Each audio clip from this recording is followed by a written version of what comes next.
Ladies and gentlemen, elves and trolls, wolf riders of all ages, I am the comic outlaw, and today we're doing something special, something rare. We are doing Elfquest, a hidden gem, maybe known, not known by everyone out there, is written by Wendy and Richard Pini.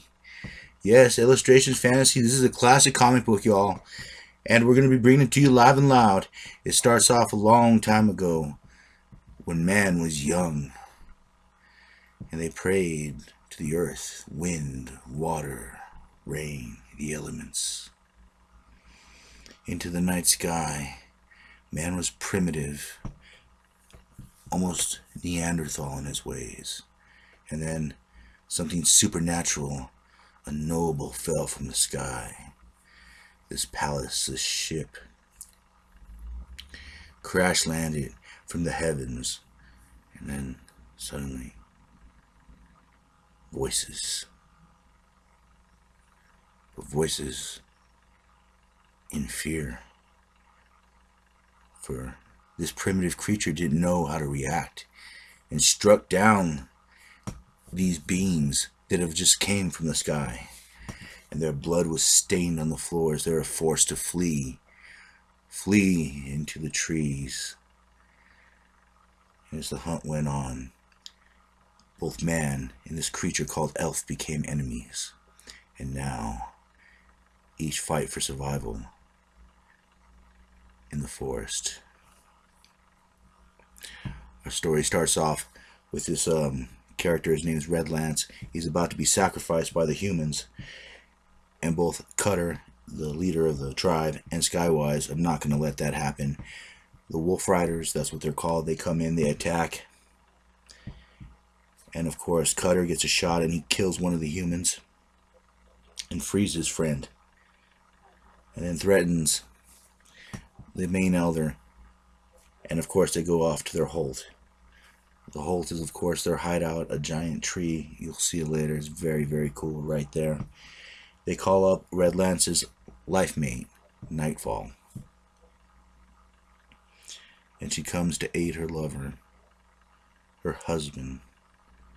He was captured and he needs medical help. But there's plenty of sorrow to go around in this situation. And the dead man, the human, is being mourned by their tribe. And that's when the human decides to burn everything down, to cleanse the forest of these creatures. Red Lance reveals that he was out hunting, he got carried away and got captured. Cutter, of course, has a temper. This will be a continuing trend. He has a temper, but it's done out of love.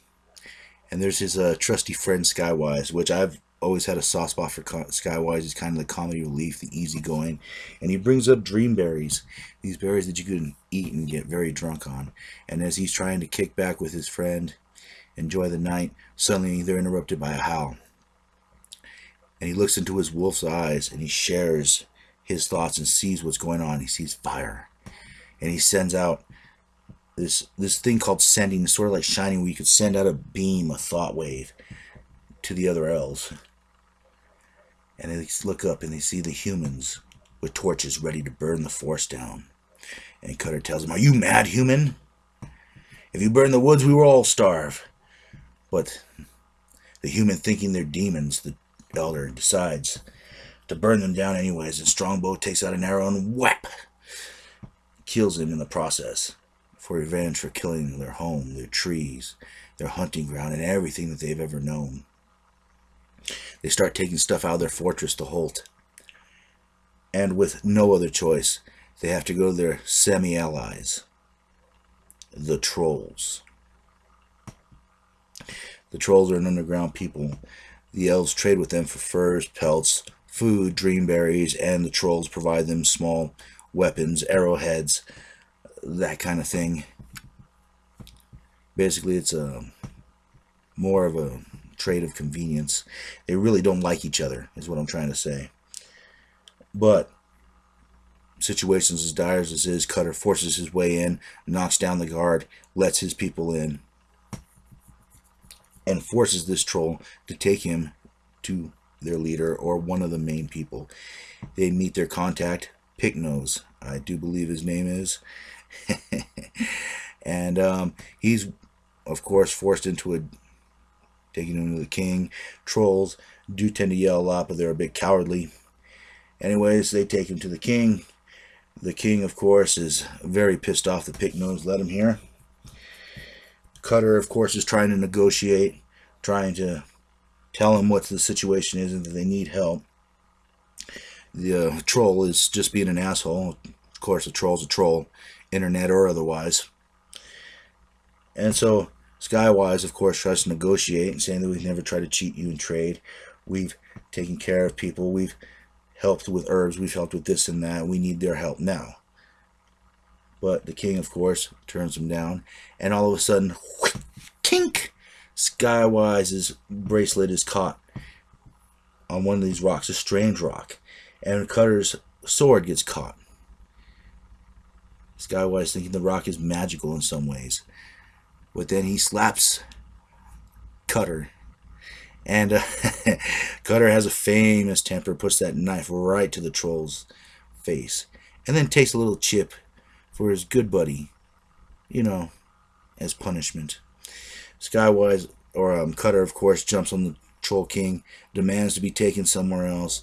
The Troll King decides that Pick knows how to lead him to a place where there's no humans, a big forest, very beautiful. And, of course, they go off, traveling through the tunnels with Picknose leading. And the Wolf Riders are showing their camaraderie, their love for each other. They're singing. They're trying to lift their spirits, even though the situation is really dire for them right now. Skywise is, of course, taking a thread from everyone's hair and going to make this into a special talisman, a symbol of luck for the tribe. And I do love how together they are. It shows that they're really one with the pack. And, of course, they're relaxing, taking a break, a breather, because they do have sick and injured. And, of course, they lead them to a tunnel, which is a light, a bright light, sunlight. Now, Wolf Riders are used to traveling and hunting at night. They're not used to the sun. And then all of a sudden they see no trees, no water, no nothing. Completely barren.